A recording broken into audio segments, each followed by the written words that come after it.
On this episode of China Uncensored, China and Tibet. Hi, welcome to China Uncensored. I'm your host, Chris Chappell. The Chinese Communist Party has some, shall we say, difficulties winning over the Tibetan people. Perhaps it has something to do with the disappearances, torture, arbitrary arrests and detention, and genocide both culturally and otherwise.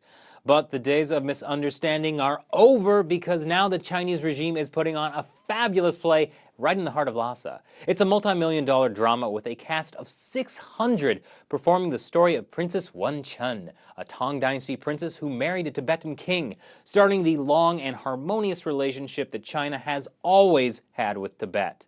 The story plays out on a 300-foot-long stage in the Potala Palace. Well, technically a knockoff of the Potala Palace, the former residence of the Dalai Lama, built right across from the real one. And they're going to perform it 180 times a year.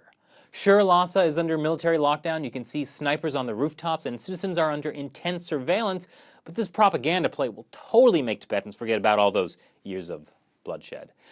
Is it any surprise that the CCP never really got a grasp for how Tibetans are feeling?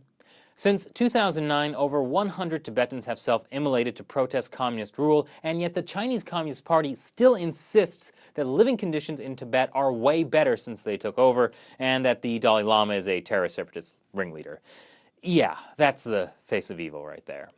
So how did Tibet find itself under the heel of the Chinese regime?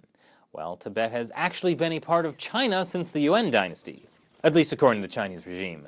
Actually, that's not really true. The Yuan dynasty was founded by Mongolians, an ethnic group to the northwest of China led by Genghis Khan. His grandson Kublai Khan conquered China, ending the Song dynasty, and Tibet became a part of China. Sort of. There's a lot of debate about how the Yuan dynasty actually governed Tibet, from direct control to a tributary vassal to simply being an autonomous region. But what is clear is that Tibetan culture had a major influence on Yuan China. Kublai Khan showed particular preference for the culture and Tibetan Buddhism. That China actually respected Tibetan culture. After the Yuan fell, Tibet stayed independent until the mid-Qing dynasty.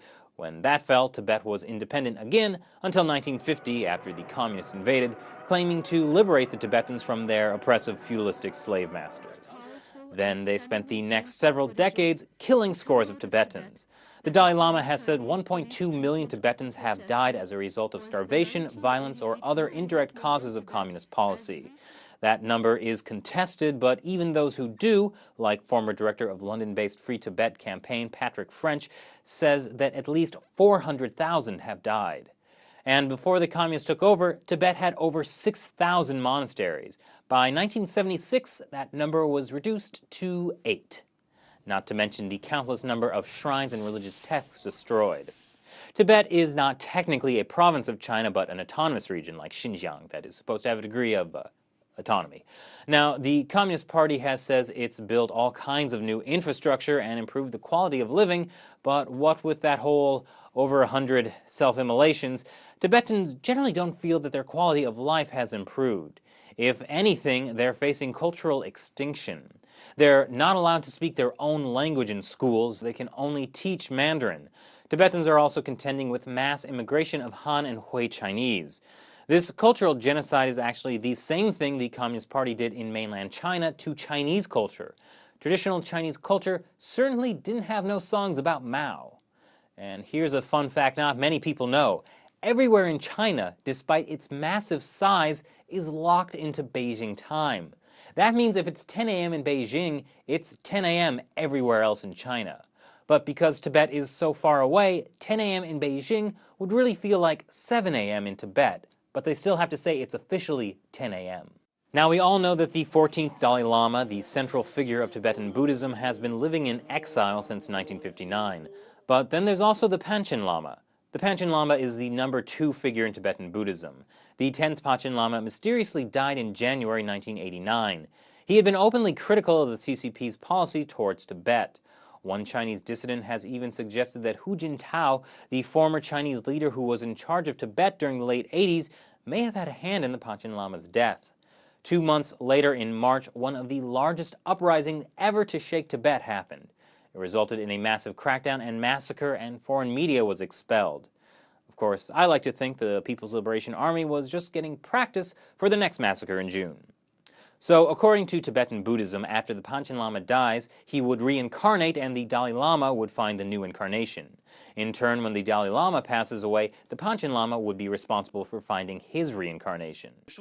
So what the Chinese regime does after the 10th Panchen Lama died is to name their own. The boy the Dalai Lama chose, along with his whole family, has conveniently disappeared. So that means the Chinese regime gets to put out brilliant pieces of propaganda like this. Now, if you didn't know better, you'd think China allows religious freedom and supports Tibetan culture. There's the Panchen Lama being worshipped by Tibetan monks, and there are Chinese officials totally supporting religious activities. But this guy is just a puppet chosen by the officially atheist Communist Party. They're trying to trick Tibetans and the rest of the world, because what they're doing is paving the road to eventually create their own Dalai Lama.